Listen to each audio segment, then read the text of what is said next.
Baik, kita akan merenungkan firman Tuhan yang akan saya ambil dari surat Yohanes yang pertama. Surat Yohanes yang pertama, pasal 1, ayat 1 sampai ayat yang keempat. Demikian firman Tuhan. Apa yang telah ada sejak semula, yang telah kami dengar, yang telah kami lihat dengan mata kami, dan telah kami saksikan, yang telah kami raba dengan tangan kami tentang firman hidup. Itulah yang kami tuliskan kepada kamu. Hidup itu telah dinyatakan, dan kami telah melihatnya. Kami kini atau sekarang bersaksi dan memberitakannya kepada kamu tentang hidup kekal yang ada bersama-sama dengan Bapa, dan apa yang dinyatakan atau telah dinyatakan kepada kami. Apa yang telah kami lihat, apa yang kami dengar itu kami beritakan kepada kamu, supaya kamu pun beroleh persekutuan dengan kami. Dan persekutuan kami adalah persekutuan dengan Bapa dan dengan anaknya, Yesus Kristus. Dan semuanya ini kami tuliskan kepada kamu, supaya sukacita kami menjadi sempurna. Baik, mari kita masuk dalam doa. Kami ada di surga, terima kasih untuk anugerah Tuhan yang Tuhan nyatakan kepada kami. Kami berharap padamu, Tuhan, pimpin dan sertai pembacaan firman. Doa supaya pengertian kami akan firman-Mu semakin bertambah, kami semakin mengasihi Tuhan. Terima kasih Tuhan, hanya ini doa kami.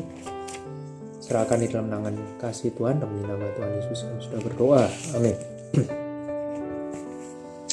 Baik, para pendengar, kita melihat apa yang dikatakan di dalam surat Yohanes yang pertama mengenai kesaksian dari Yohanes, atau bukan hanya Yohanes sebenarnya, karena yang dikatakan di sini adalah kami di sini adalah para rasul tentunya, yang telah menyaksikan sendiri kehidupan Tuhan Yesus, karena Tuhan Yesus sendiri memanggil mereka untuk melayani, bukan lagi menjadi penjala ikan, tetapi menjadi penjala manusia.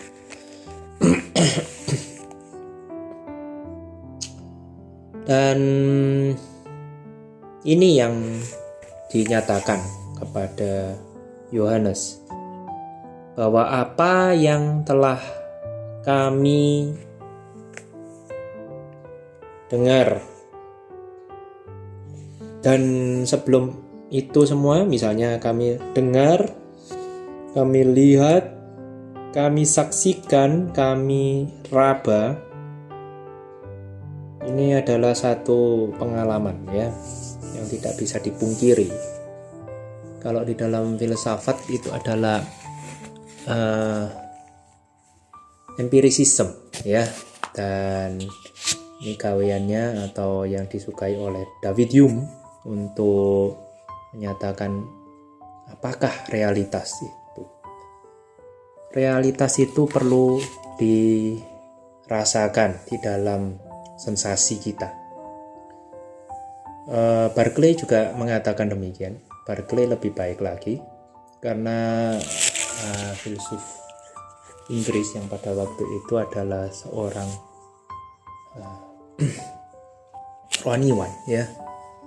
Dan kita melihat di sini ini yang dinyatakan oleh Yohanes, karena tentu ada dua pihak yang sedang berseteru. Yang satu menyatakan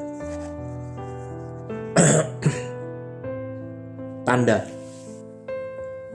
apa? Yang kedua menyatakan logika atau rasio pemikiran.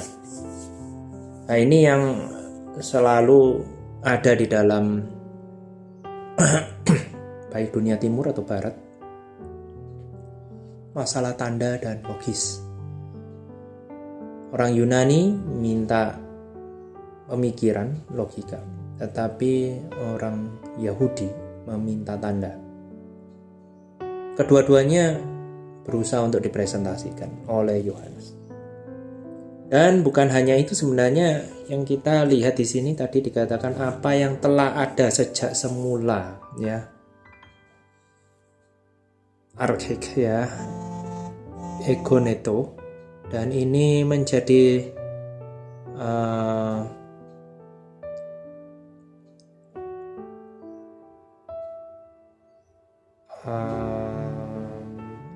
apa yang pernah dirasakan oleh tubuh, ya, sarx egeneto, yang diterima oleh tubuh. Dan ini sudah ada sejak semula, teman-teman. Dan kita melihat ini ada hubungannya sebenarnya dengan, kalau kita familiar atau kita sering membaca dari Injil Yohanes, ada di dalam Yohanes 1, ya. Ada mulanya adalah firman. Firman itu bersama dengan Allah, dan dialah Allah itu sendiri. Sebenarnya Kristus di dalam teologia Barthian ini sangat kental sekali dengan kristologinya, ya. Dan ini sempat menjadi perdebatan keras oleh teolog Belanda yang sudah ada di Amerika saat itu, Cornelius Van Til, yang menyatakan tentang perbedaan teologi yang dianut oleh Barthes. Tapi tidak bisa dipungkiri dari dua-duanya itu bahwa memang penyataan Allah yang penuh adalah Kristus, ya, Tuhan kita Yesus Kristus. Pernyataan Allah yang penuh, ya. Tetapi di situ kritik Van Til adalah disposisi bahwa Barth keterlaluan atau terlalu menekankan. Oke, di sini kita melihat di dalam Yohanes sendiri pada awalnya, ya, ini dinyatakan adalah bukti-bukti empiris dan bukti-bukti kerigma atau bentuk-bentuk kesaksian yang sudah dirasakan sendiri oleh Yohanes, dan ini ingin dibagikan. Untuk apa? Karena ada hubungannya juga dengan penyataan Kristus bahwa Kristus ingin dirinya dikenal. Dan melalui pelayanan atau buah pelayanan itu nantinya diminta oleh setiap orang untuk boleh melayani atau mengasihi salah satu dengan yang lain untuk sinkron dengan perintah Kristus. Maka berita itu dituliskan, ya. Makanya dikatakan itulah yang kami tuliskan kepada kamu di dalam surat, ya. Dan tentu juga Yohanes pada saat itu saya yakin juga sudah menuliskannya ini di dalam Injilnya.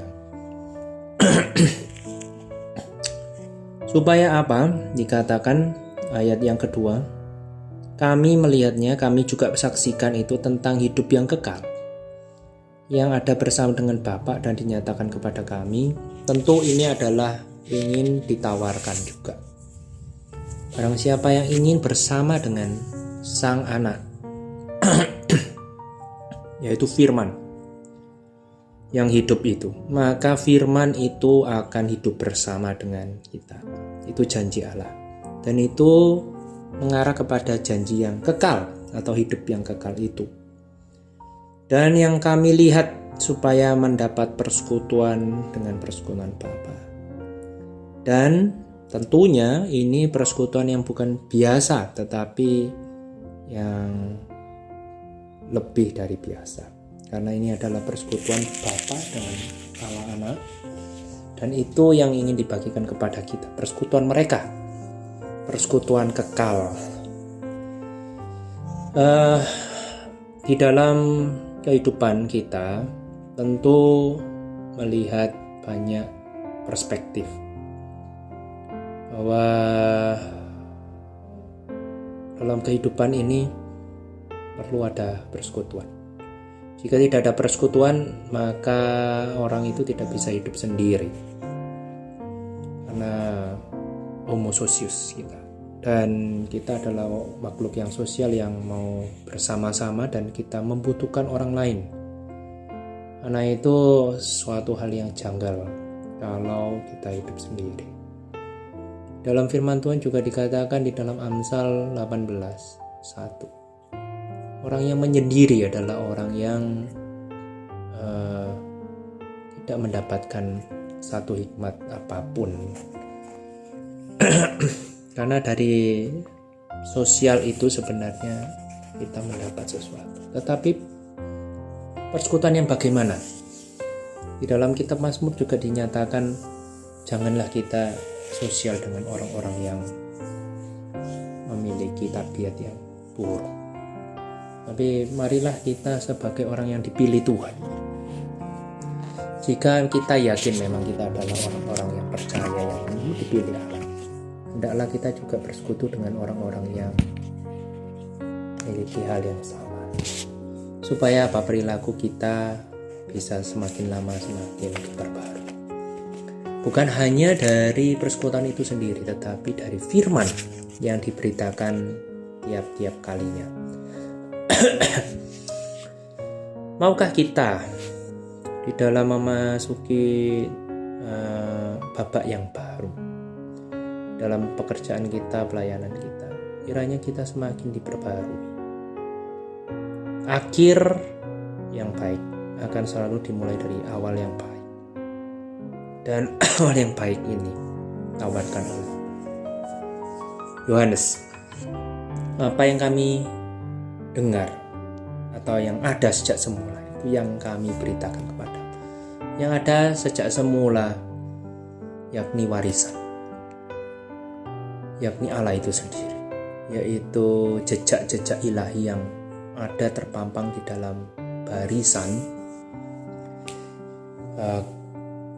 kekristenan atau sejarah kekristenan kita, historical Christianity, historical of Christianity.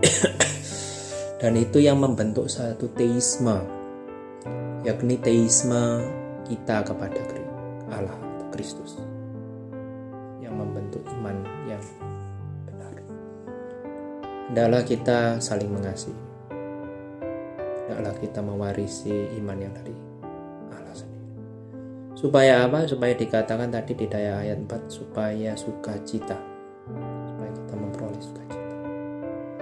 Sukacita yang bagaimana?